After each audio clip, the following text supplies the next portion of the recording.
But what it does is it shifts the balance of power. It's an economic instrument that's going to be taken by a politician. The politician is not going to do it unless he or she thinks that they're going to lose their jobs. They are maximizing staying in power. They are not maximizing social welfare. But these same politicians are the ones who come and ask us and give speeches saying, we need to improve the quality of education. You believe them? No, but if you take them at face value, you take them at face... No, you don't. No, but they're out there in the public, right? I think, this is a serious point, right? If they want to improve education, here are ways of improving education. Now, there is a question, and this is a longer discussion, as to whether they will see through the consequences. At the end of the day, you might lose your rents. But there are enough people, like we were talking about, parents and communities, that actually have an interest in improving education. So you align with them to try to actually move the equilibrium. Let me just one other footnote on, I don't think there's a big difference between what Tariq was saying and what I was saying. These are big shifts that that I was describing. They're not going to happen overnight. What Tariq was saying is, let's make those incremental changes that go in this direction. So these are incremental changes, some of which, I might add, could be disruptive. But that's okay. These are the incremental shifts we need to make, but make sure they're going in the direction of increasing accountability for service delivery. Thank you, Shant. Do you agree, Tariq? I fully agree with Shant. No. That's not going to excuse you. You still have 2 minutes to talk. Thank you, Shanta, for actually clarifying this, because I found it also a bit odd that I would be associating myself with incrementalism and gradualism when I spent when most of my life I've been on the revolutionary, let's bring it down, all-out comprehensive change. But thank you for doing so.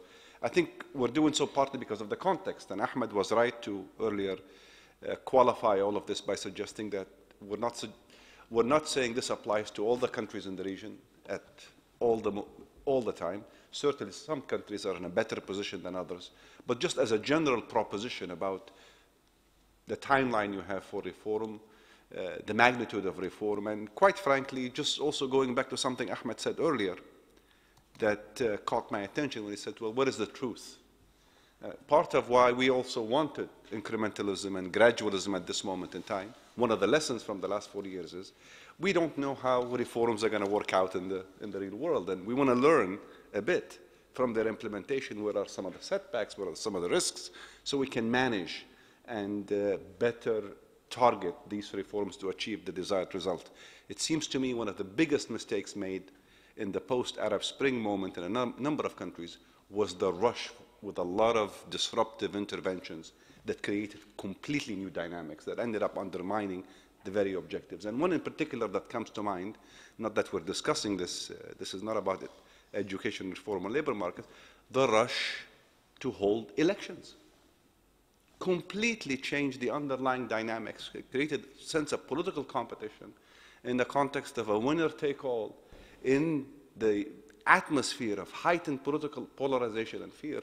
And as a result of what looked like a very noble thing, thanks to our American friends and many of our other allies in the Western world, we ended up, I think, completely disrupting the political dynamics and moving them in the direction that Shanta would probably agree with me was not the right one. Thank you, Tariq. Gabriela. So I find it interesting that we do have a potential case study to look at a disruptive educational effort to learn from, which is what happened in Qatar in 2002. So if you all recall, the idea was the vision actually was to have all school choice, to transfer this ossified Ministry of Education into a very streamlined, not very authoritative system, and each school would be managed by its own operator / principal, and parents would have free choice to send their child to whichever school. New standards were put in place, not a curriculum, mind you, but educational standards, which was new.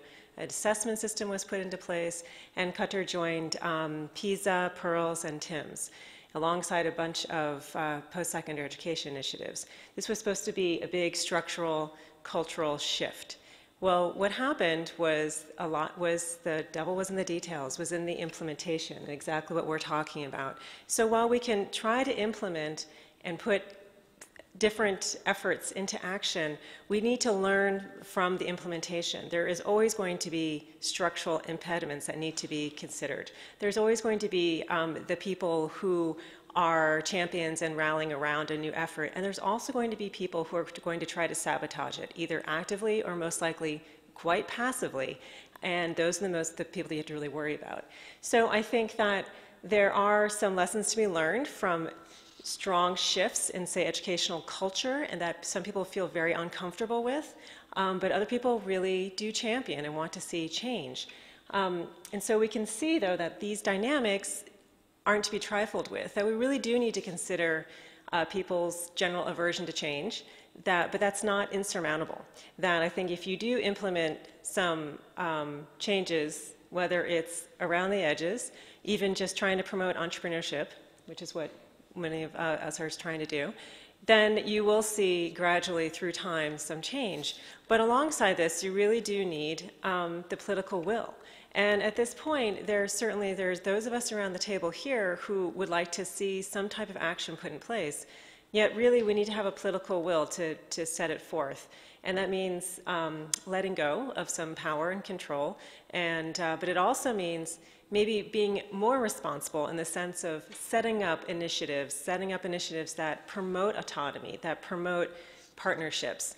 A good example is in many countries around the world, the governments offer grants and scholarships to promote private sector public education training programs, collaboration to get students employable. And whether that's at a secondary level or post-secondary level, the idea is that it incentivizes all three factions of this. It incentivizes the students for free education and incentivizes education and training programs to set up at no cost a potential flow of income by providing this new program, and incentivizes businesses because then they get labor who are educated in a way that they think is useful and employable for them.